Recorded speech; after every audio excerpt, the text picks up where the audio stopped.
Inis na po si Donald Trump sa United Kingdom at iba pang mga bansa ng NATO.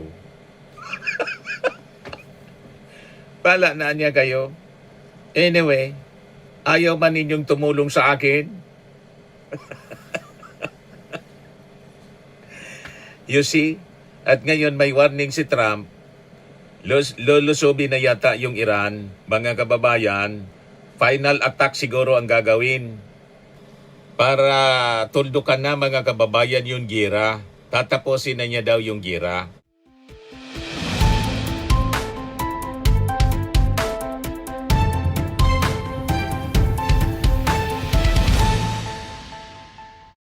Hello po mga kababayan, si Dante Maravillas. May importanteng announcement po si US President Donald Trump. Ayan mga kababayan, mula mismo sa White House. Medyo naubos na yung pasensya mga kababayan ni Donald Trump.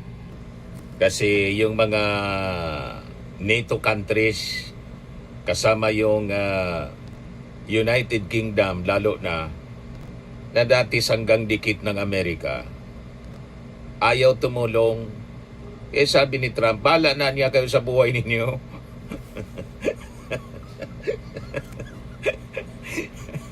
Kanya-kanya na tayo. Sabi po ni Donald Trump, mga kababayan, kami niya, kaya namin yung buhay namin. Sabi dito, all of those countries that cannot get jet fuel because of the Strait of Hormuz, like the United Kingdom, which refused to get involved in the decapitation of Iran, I have a suggestion for you. Number 1, buy from the US. We have plenty. And number 2, build up some delayed courage. Go to the strait and just take it. You will have to start learning how to fight for yourself. The USA won't be there to help you anymore. Just like you were not there for us. Iran has been essentially decimated. The hard part is done. Go, get your own oil, President Donald Trump. Inis na po si Donald Trump sa United Kingdom at iba pang mga bansa ng NATO. Pala na niya kayo. Anyway, ayaw man ninyong tumulong sa akin? You see? At ngayon may warning si Trump. Lulusobin na yata yung Iran. Mga kababayan, final attack siguro ang gagawin. Para tuldukan na mga kababayan yung gira. Tatapusin na niya daw yung gira. Ito yung report mga kababayan ngayon. Trump says US could end Iran war in 2 to 3 weeks. Tapusin na po ninyo. Tulad ng ginawa ninyo sa Japan. Di ba? 2 bomba atomika. Di ba, mga kababayan? Tapos, sumurrender po si Emperor Hirohito. That ended World War III, mga kababayan. Sabi dito sa balita, US President Donald Trump said, the United States could end its military attacks on Iran within 2 to 3 weeks.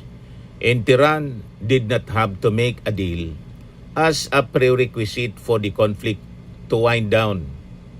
The remarks underscored the shifting and at times contradictory statements from Washington about how the war, now in its 5th week, might end. We'll be leaving very soon, sabi po ni President Trump, saying the exit could take place within 2 weeks, maybe 3, sabi po niya. As if successful diplomacy with Iran was a prerequisite for the US to conclude what it has dubbed Operation Epic Fury, sabi po ni Trump, it was not anya. Iran does not have to make a deal, sabi po niya. No, they don't have to make a deal with me. The White House later said Trump would address the nation to provide an important update on Iran at 9 p.m. ADT or in Eastern Time or bukas, mga kababayan, 100 hours GMT, Thursday. Washington previously threatened to intensify military operations if Tehran did not accept a 15-point U.S. ceasefire framework that had among its core demands that Iran commit not to pursue nuclear weapons, halt all uranium enrichment, and fully reopen the Strait of Hormuz. Iranian Foreign Minister Abbas Araghchi said he has been receiving direct messages from U.S. Special Envoy Steve Witkoff, but they do not constitute negotiations. Sabi po sa report ng Al Jazeera TV, cited him as saying, the messages include threats or exchange views delivered through friends. He added, Iran's Revolutionary Guards on Tuesday hit back with a new threat against U.S. companies in the region starting on Wednesday. Matigas ang ulo, tuluyan na po dapat yan ni Trump para tapos na. Ano pang hinihintay ni Trump? Siya man lang ang may capability na gawin yan to defeat Iran. Di ba? Sabi nga po ni Egyptian President Al-Sisi, sinabihan po si Trump, Trump niya, only he can stop the war. Yan sabi dito sa Al Arabia English, Egypt's President Abdel Fattah Al-Sisi tells US President Donald Trump that nobody can stop the war but you. Siya man lang ang pwedeng makatigil ng gera. Nagre-ready na po sila. Sabi dito sa reports ng Fox News. Air superiority, Pentagon officials say expanded control of the airspace has allowed the U.S. to deploy long-range B-52 bombers over Iran, signaling a shift in strategy. U.S. unleashes heavy-duty bombers for the first time since start of the operation Epic Fury. Iniintay lang mga kababayan sana ni Trump na makipag-deal yung Iran, kaya lang matigas ang ulo. So binibigyan pa ng pagkakataon mga kababayan para naman hindi isipin ng buong mundo, ng mga leaders ng mundo na hindi pinagbibigyan. Di ba? Para walang masabi yung mga leaders ng mundo, pinagbigyan ko baga niya. Kaya pag umaksyon na yung Amerika, justified na po yung mga actions ng Amerika. Tuwang-tuwa yung mga Iranians po, nagrally doon sa Amerika para pasalamatan po si Donald Trump. Yan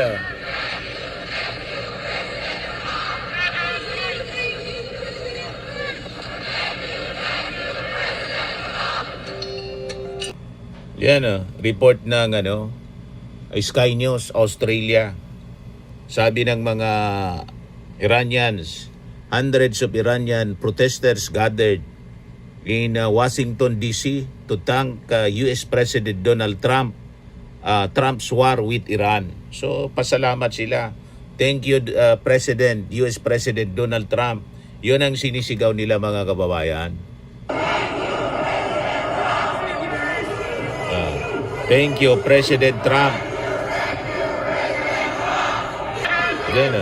Thank you President Trump, sabi nila.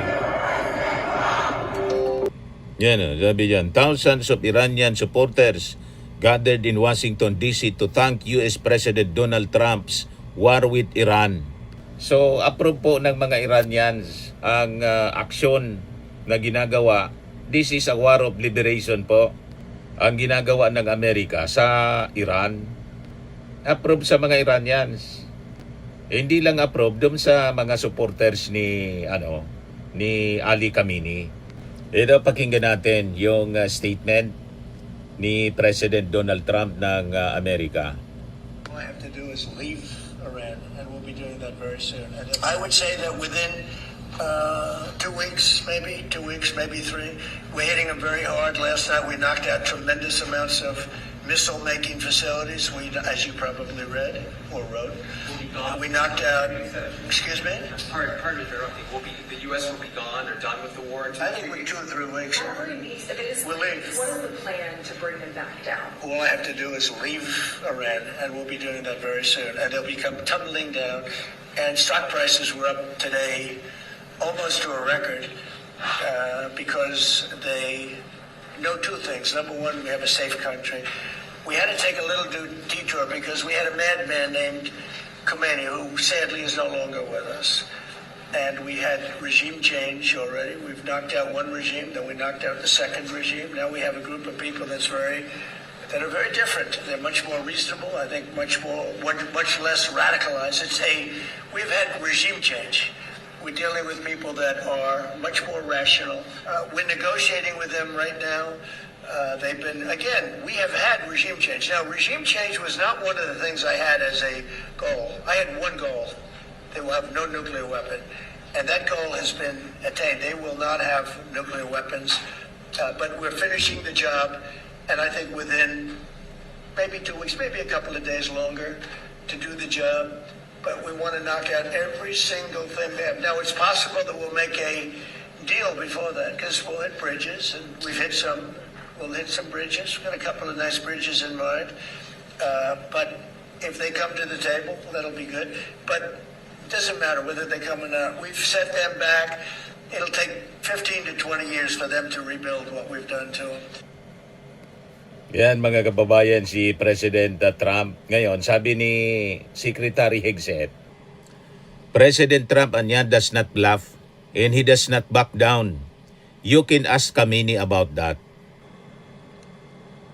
Not backing down, sabi dito sa report ng Fox News. Secretary of War Pete Hegseth doubles down on President Trump's commitment to defeating the Iranian regime, announcing that U.S. military operations will continue with even more intensity if Iran does not cut a deal on the president's terms. Hindi niya yung aming Pangulo ng bablap. Itanong mo pa niya kay Ali Khamenei. Si Ali Khamenei patay na. Paano mo pa yun matanong? Ang ibig sabihin ni Hegseth, nakita niya ninyo yung ginawa namin kay Ali Khamenei. Di ba? Hindi niya kami ng bablap. Talagang tutuluyan namin kayo. Di ba? Yan ang minsay. Strong message mga kababayan ni Hegseth. Ito, pakinggan natin si Hegseth. Are asking, why did the United States have to attack Iran now? Well, let me explain. Iran wants to have nuclear weapons. Of that, there is zero doubt. If what they truly wanted, which is what they claim, is nuclear energy, well, they could have nuclear energy like all the other countries in the world have it. And that is you import the fuel and you build reactors above ground. That's not what Iran has done. They build their reactors and their facilities deep in mountains, away from the public glare. And they want to enrich that material. The same equipment that they could use to enrich material for energy, they could use to quickly enrich it to weapons grade. So it is clear that they've been offered every opportunity to have a nuclear program that allows them to have energy, not weapons, and every single time they have turned it down. But why the attack now? Well, what was Iran trying to do? Iran was trying to build a conventional shield, in essence, have so many missiles, have so many drones that no one could attack them, and they were well on their way. We were on the verge of an Iran that had so many missiles and so many drones that no one could do anything about their nuclear weapons program in the future. That was an intolerable risk. Under no circumstances can a country run by radical Shia clerics with an apocalyptic vision of the future ever possess nuclear weapons. And under no circumstances can they be allowed to hide and protect that program and their ambitions behind a shield of missiles and drones that no one can do anything about. This was our last best chance to eliminate that conventional threat, that conventional shield that they were trying to build, and the president made the right decision to wipe it out now. That is the goal of this operation, to destroy their conventional missiles and their drone program so they can't hide behind it and finally have to deal with the world seriously about never, ever having nuclear weapons. So yun ang rason kung bakit tutuluyan na po ng Amerika yung Iran. Ito naman yung sabi ni Hegseth tungkol sa NATO. Nagpalabas siya ng warning po tungkol sa future ng NATO. Kasi ayaw pong tumulong sa kanila dito sa giyera sa Iran. Ito pa. If now we have reached a point where the NATO alliance means that we can't use those bases, that in fact, that we can no longer use those bases to defend America's interests, then NATO is a one-way street. The NATO is simply about us having troops in Europe to defend Europe, but when we need their help, not their help, we're not asking them to conduct airstrikes. When we need them to allow us to use their military bases, their answer is no. Then why are we in NATO? You have to ask that question. Why do we have billions and billions of dollars, hundreds of billions of dollars, over the years, trillions of dollars, and all of these American forces stationed in the region? Bahala If we can na niya only po use sa them buhay because ninyo. in our time of need, we're not going to be allowed to use those bases. Ang NATO anya, one-way street lang. Pansarili lang anya ninyo. Hindi man na niya kami humihingi ng tulong sa inyo na sumama kayo sa airstrike. Ang gusto lang naman namin anya, ipagamit ninyo yung military base sa aming airstrike. Kung ganyan man lang anya, bahala na rin kayo sa buhay ninyo. Kanya-kanya na tayo. Yun mga kababayan ang mangyayari sa future ng NATO. Pag kinailangan anya ninyo kami, hindi din kami tutulong kasi hindi man kayo tumulong sa amin. Ganun lang. Yun din yung sabi po, siyempre, ni President Trump. You have to start learning anya how to fight for yourself. The USA won't be there anymore to help you. Won't be there to help you anymore. Just like you were not there for us. Tapos, kanya-kanya na po, mga kababayan. Kami anya, kaya namin ito. Ano ba? Kaya, in 2 to 3 weeks time, mga kababayan, tutuldo ka na po ng Amerika ang Iran. So, ito yung abangan natin, mga kababayan. Kasi yung impact nito, nakikita naman po ninyo yung impact nito sa atin. Yung ating gobyerno, gumagawa ng paraan para po yung impact, hindi lang ngayon, kundi sa future, sa ganitong mga sigalot ay mabawasan. Ito, si Speaker D, poses Isabela Gas Development as Alternative Energy Sources para mabawasan dan yung ating dependence. Sabi dito, House Speaker Faustino D. called for the development of local energy sources to reduce the country's dependence on imported fuel products which have left the country in an extremely vulnerable situation. So pinopos niya ngayon yung pag-develop sa Isabela Gas as alternative energy sources. Na-neglect ito ng mga previous administration. So may maganda ring epekto para sa ating mga policy makers. Ito naging gira mga kababayan. Napaisip tayo na kailangan nating i-develop yung sarili nating mga sources, local sources of energy. Marami tayo dito, mga kababayan. Hindi lang napagtuunan ng pansin ng mga previous administrations. So sabi ni D, ito po ay pwedeng mga alternative na power para sa ganon kung sakasakali man na muli pong huminto ito at magkaroon ulit ng krisis, ay kahit papano mayroon tayong ibang mga alternatibo na hindi dapat tayo umaasa sa produktong oil na nanggagaling pa doon sa Middle East. He added that the country imports around 95% of the petroleum products it uses. They earlier directed 13 House committees to conduct a joint hearing to align the measures the House of Representatives will pass with a vision of the Executive Department. So nakikita na natin mga kababayan, nagtatrabaho ang ating Kongreso para solusyonan ang mga future crisis natin. Multitasking po yung Congress. Kaya mali yung mga akusasyon na yung Kongreso panahon ng krisis, impeachment yung pinagkakaabalahan. Kanya-kanyang committees po yung trabaho. May nakatuka po sa impeachment, may nakatuka dito sa sa pagtutok sa mga problema tulad nitong Middle East crisis. Okay pa? Yan man lang po yung ating short video ngayon. Ako po si Dante Maravillas. Bye-bye po. God bless.